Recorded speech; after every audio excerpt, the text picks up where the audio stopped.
How can I be giving up on my first story when I haven't even finished the first draft? We all know that first drafts aren't perfect, but I never thought that this would happen. Hi, my name is Mariah, and I am writing a children's fantasy book. Now, I have not given up completely. I am reworking, but I wanted to share with you guys the 4 things and a little bonus thing that I have learned by writing my first draft. So this all started about 5 months ago when I had to stop writing because I had a baby. Even though this was like a forced break, it really let me rest my story. It let me just ruminate and kind of have it going in the background subconsciously while I was taking care of other things. And I think that was really a key for me in figuring out a lot about my story. So let's get into it. But first, to answer the question I left you with last time, I want to be a full-time creative, a published author, poet, and I want to be able to travel and meet the people who have inspired me. The biggest thing that I learned was also the thing that took me the longest to realize, and that it is my story was basically 2 stories in a trench coat. So this taught me a really important lesson, and of course I knew this, but learning it and experiencing it is something different sometimes, where your story can and will change from your first draft. And another thing that I learned is that I tend to overcomplicate my ideas. I think in trying to make it make sense, I just kept adding on to it and figuring out the world building, and I was like, this is just getting out of hand. And that's when I took a step back and I realized maybe this isn't what I think it is. Maybe my problem is that I'm trying to tell too much at once, which this segues perfectly into my next thing that I learned, is that writing is rewriting. Now that is a quote from somebody and I don't know where it was from, but I will put it on the screen if I find it. This is a huge thing because I know we all know this. First drafts are not going to be your final product, but actually having to go through the steps to get to the finished product can seem really challenging and overwhelming. And I know that, you're always comparing your writing to a finished, published thing, and those two are never going to be the same until you do all of the things that led to that book being published as well. But I will say, the thing that really helped me was just going for it. I needed to just word vomit out my story. I didn't worry about it being perfect. I didn't worry about editing as I went. In fact, I made it a rule for myself when I was doing my first draft to not look at anything I had written.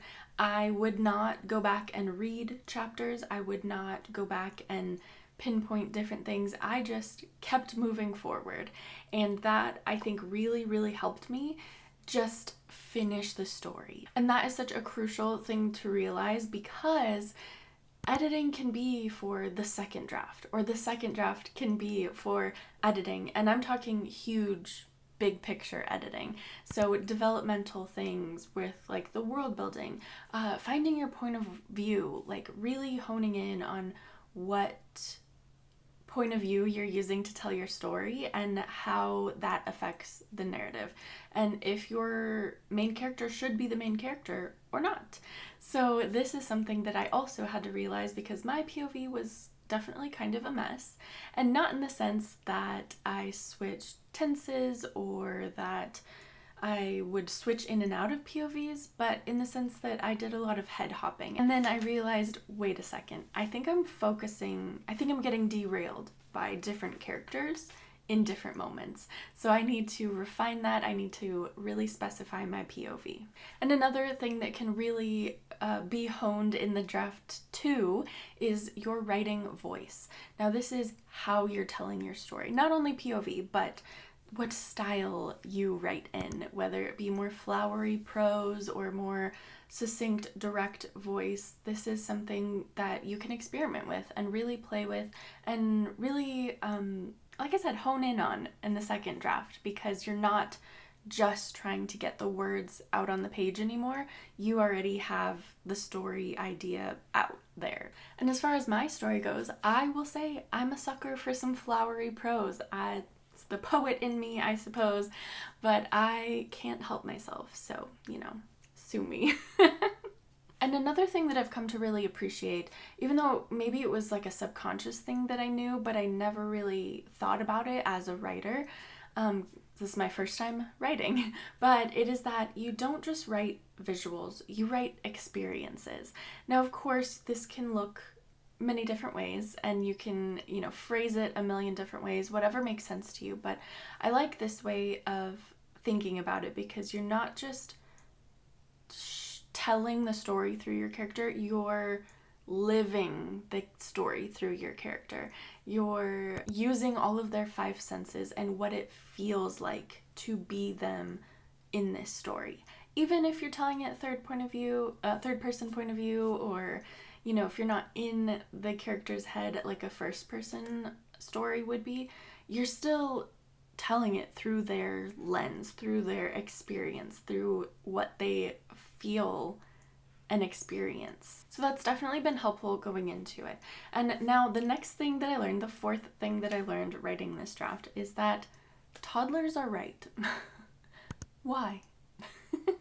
We should be asking ourselves why. Now this is kind of what led me to realize my story didn't make sense, was that the more I thought about it, even just in passing, before I really started getting back into writing, when I was still taking that time off to care for my baby, I really started to ask myself, like, wait, why does my character do this? Or why does this person react like this? Or why does this happen? What's the point of any of this? And there were so many things that I couldn't answer and couldn't come up with a reason for, and I was trying to bend and twist and make it work, and I just realized, okay, hold on. This is a lot of mental gymnastics. Maybe I'm forcing it a little bit. So I had to reevaluate.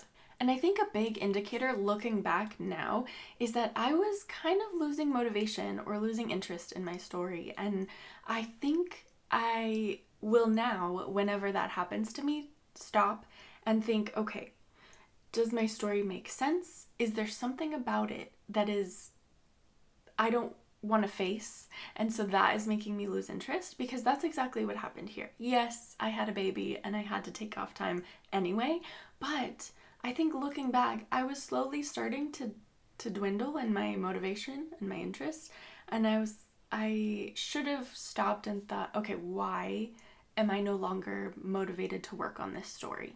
And I think a huge thing is that it didn't make sense.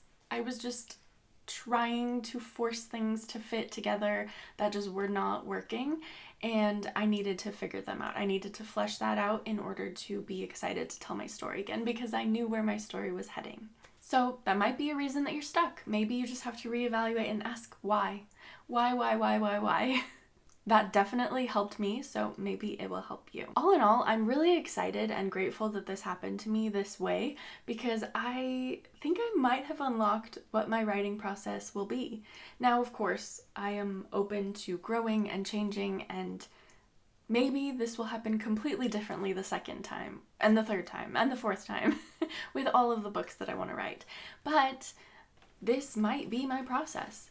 Writing a first draft, or a zero draft if you want to consider it that.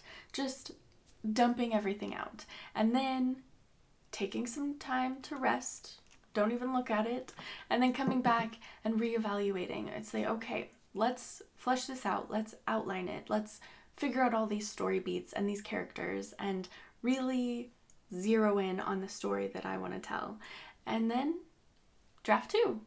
And that will be infinitely better than draft 1 because of all of this reflection and review, and I'm really excited to start that. So what's next? Now that I've gone through all of this, I am trying to finish my outline. I'm trying to come up with all the story beats and figure out all the specifics and really dive into the characters and who they are and what the story is that I want to tell. What are the themes? What are the major things that I am saying with this story? And once I have that, then I can go into writing the second draft, which is very exciting. So stay tuned for all of that. I am looking forward to keeping you guys up to date with all of this and hopefully take you along for the entire ride. I don't know how long it will take me. I don't know how often I will be able to post, but I am very excited to do all of those things. Now I'm going to leave you with a question for this video, and I want to know, what color would you paint your bedroom wall? I will have my answer at the beginning of the next video. Someone woke up from a nap. Alright, but thank you again for joining me on this journey. Subscribe so you don't miss any of these events, these updates. And I hope you will like this video, comment down below, be sure to answer the question, and I will see you guys next time. Bye! I'm trying to make it not super YouTube-y of like, but I never expected this to happen. I'm gonna tell you 4 things that I learned from writing my first draft. I'm trying to not make it that, but at the same time, like, that is what I'm trying to do. I don't know. I'm trying not to sound like, and here's the 4 ways that you can write a novel too.